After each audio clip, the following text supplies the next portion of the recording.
Aujourd'hui, nous allons voir le noise field. Donc l'idée, c'est d'avoir un noise qui est en 3 dimensions et pouvoir l'appliquer en tant que masque dans notre scatter.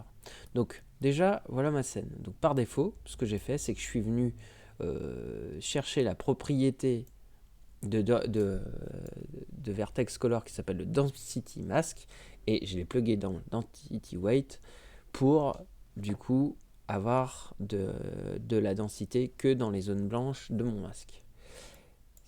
Là, on va remplacer ça et on va aller utiliser un fractal noise field. À partir du moment où il y a noise et field dedans, il y en a plusieurs et ça fera l'affaire.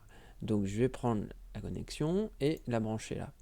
On voit qu'il arrive à supporter un autre format que le float. Donc là, c'est du field. Et grâce à ça, je vais pouvoir comme ça bouger, changer ma densité et donc en fait grâce à travers un noise 3D. Donc voilà. C'est pas plus compliqué que ça. Par contre, ce qui va être intéressant, c'est de voir comment, si on voulait par exemple manipuler un masque, par exemple multiply notre paint map avec le noise 3D. Ça va être un petit peu plus compliqué. On va pas pouvoir faire un multiply entre les deux, ça ne fonctionnera pas. Donc du coup, on va aller utiliser un property.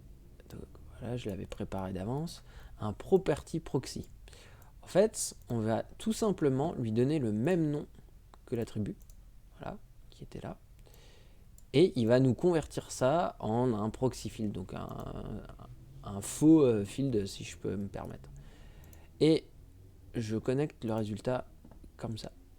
Et donc maintenant, je vais bien avoir rien dans la zone noire, plus les variations de l'autre field.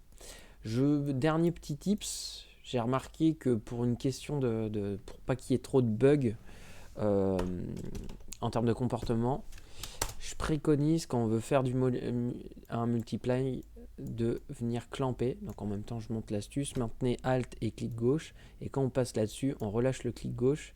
On dit donc première entrée value et après hop la sortie. Voilà, ça permet de cliquer. Donc ça c'est petit tips. Et après, du coup, je viens juste forcer à ce que les valeurs soient bien entre 0 et 1. J'ai déjà été surpris, donc vous serez prévenu. Voilà, c'est tout pour cette vidéo.